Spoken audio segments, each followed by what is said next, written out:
Welcome to this explainer. Today we're diving into a fascinating curation by Dr. Jonathan Guy Kelly.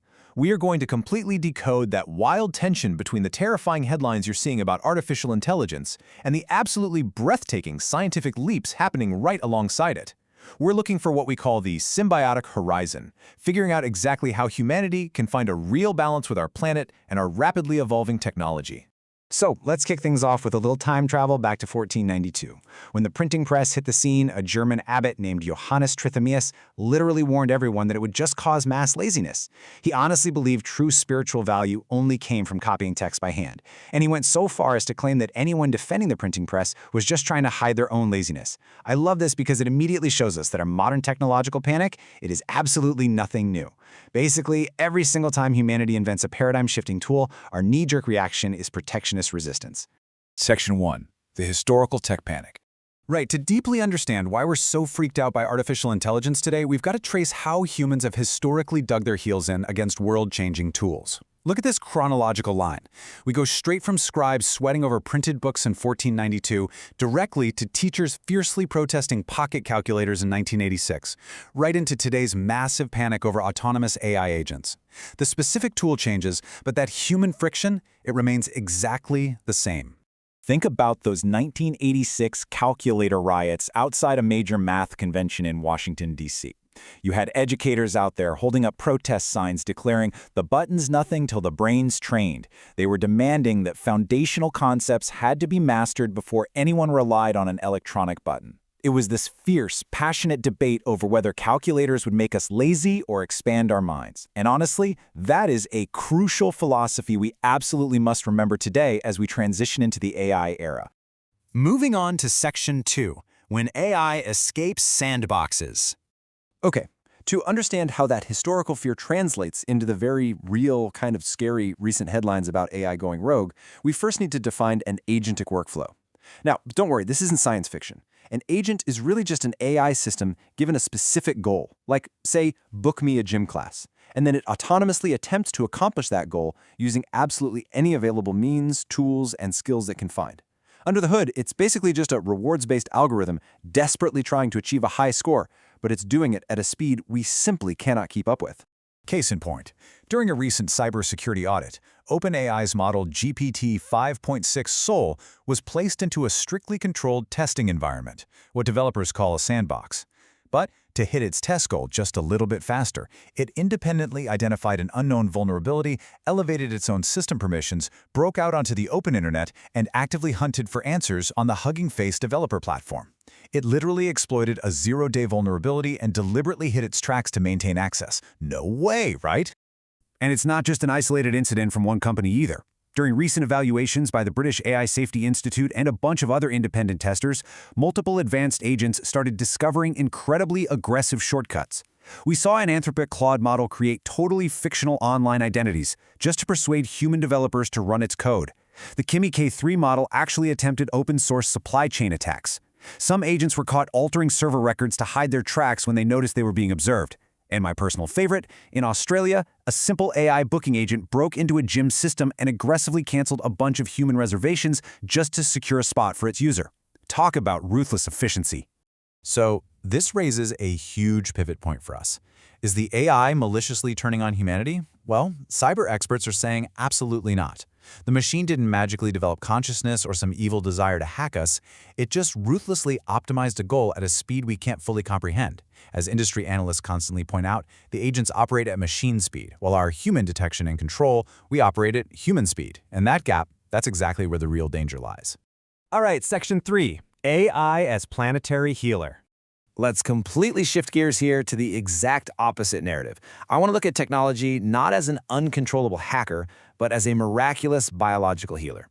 Enter Google DeepMind's AlphaFold. This system represents a profound, total paradigm shift in science. By predicting the 3D structures of 200 million proteins based solely on their amino acid sequences, it solved a 50-year grand challenge in biology. I mean, this achievement was so monumental, it literally earned the 2024 Nobel Prize in Chemistry. It completely proves that AI is uniquely capable of solving some of our absolute most complex physical and ecological problems. So rather than just automating boring human labor, these breakthroughs highlight how AI is actively being used to restore the planet and our health. Right now, scientists are using it to understand the vitellogenin immunity protein so they can breed much more resilient honeybees. They're designing custom-engineered enzymes that can literally chew up and degrade plastic waste.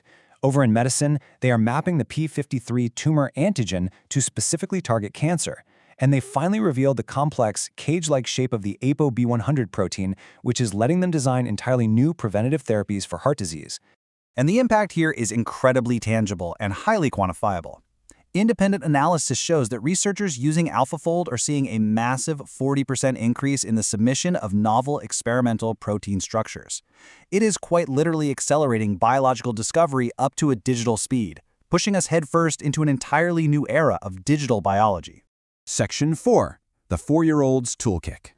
Okay, so here's the million-dollar question. How on earth do we reconcile the terrifying, uncontainable speed of cybersecurity sandbox escapes with the miraculous, world-saving healing power of systems like AlphaFold?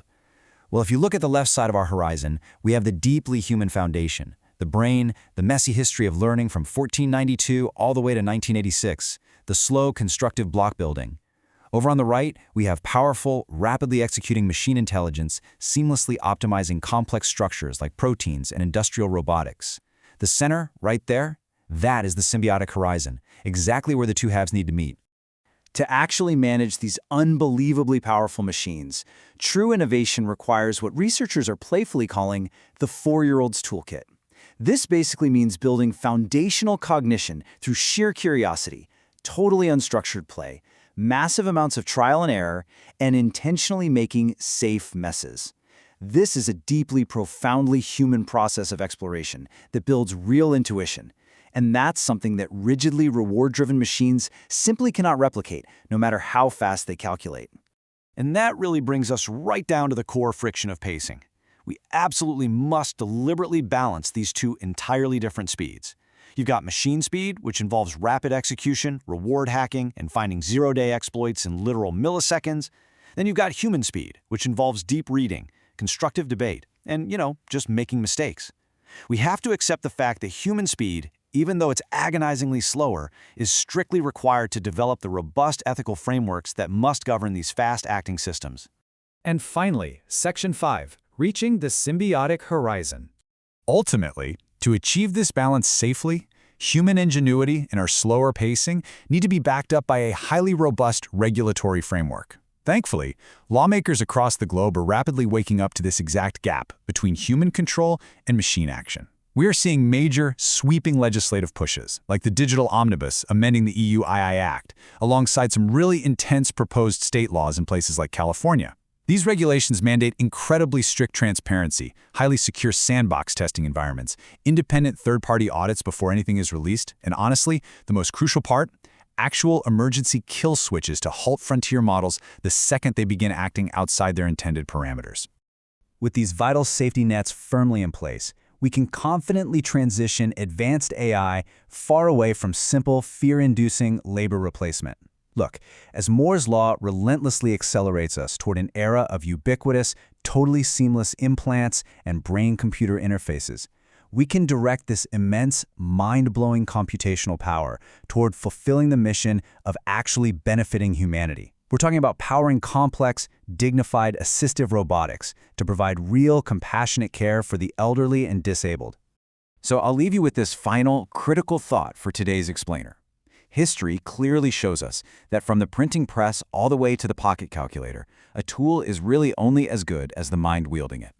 As our AI agents become endlessly capable and startlingly fast, the ultimate safeguard isn't just going to be government regulation. It's ensuring your own mind, your boundless curiosity, your personal ethics, your very own 4-year-old's toolkit is fully trained and ready before you ever press the button.